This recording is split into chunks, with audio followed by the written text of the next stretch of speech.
हरे कृष्णा। श्रीमद् भगवद गीता यथारूप अध्याय 2 श्लोक संख्या 21। वेदा विनाशिनं नित्यं यैनम् अजमव्ययम् कथं सा पुरुषा पार्थ कं घातयति हन्तिकम्। हे पार्थ, जो व्यक्ति यह जानता है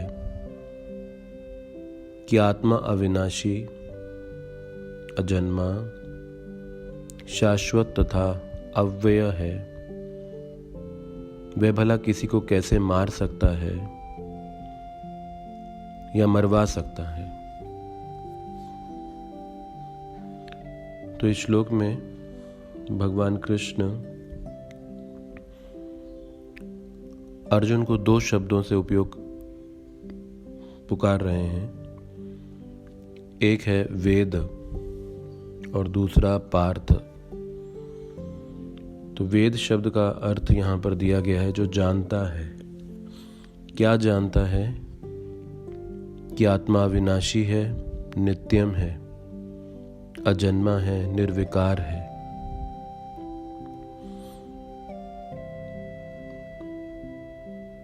तो भगवान अर्जुन को कह रहे हैं कि तुम तो जानते ही हो कि आत्मा का यह स्वभाव है, यानी कि इस आत्मा के प्रकृति को, इसके सिद्धांत को तो तुम जानते ही हो। और दूसरी ओर अर्जुन को यहाँ पार्थ कहकर पुकारा जा रहा है। तो पार्थ पृथा के पुत्र, पृथा महारानी कुंती का नाम था, तो उनके पुत्र पार्थ। तो एक तरफ ज्ञान है और दूसरी तरफ भक्ति है। तो पार्थ शब्द भक्ति को संबोधित कर रहा है, वेद शब्द ज्ञान को संबोधित कर रहा है। तो इस आध्यात्मिक जीवन के पथ पे ज्ञान और भक्ति दोनों का ही समन्वय चाहिए, क्योंकि ज्ञान इस भौतिक जगत की आसक्तियों से हमें बचाने में मदद करता है, हमें अज्ञानता से उसका परिचय देकर उससे बचाने में मदद करता है। और भक्ति भगवान के साथ हमारे संबंध को विकसित करने में मदद करती है। तो अगर सिर्फ ज्ञान पे बल दिया जाए और भक्ति का अभ्यास ना किया जाए तो फिर वो हमें शुष्क मार्ग पर ले जाएगा और वो ज़्यादा दिन टिकेगा नहीं। और सिर्फ अगर भक्ति पे बल दिया जाए और ज्ञान ना लिया जाए तो वो भावुकता के स्तर पर जा सकता है। तो इसलिए दोनों का समन्वय आवश्यक है। तो आध्यात्मिक जीवन में संतुलित विकास ज्ञान और भक्ति दोनों से आएगा। तो ज्ञान अर्जित किया जाता है इस शरीर और आत्मा के अंतर को देखने के लिए, हमारे भगवान के साथ शाश्वत संबंध को समझने के लिए,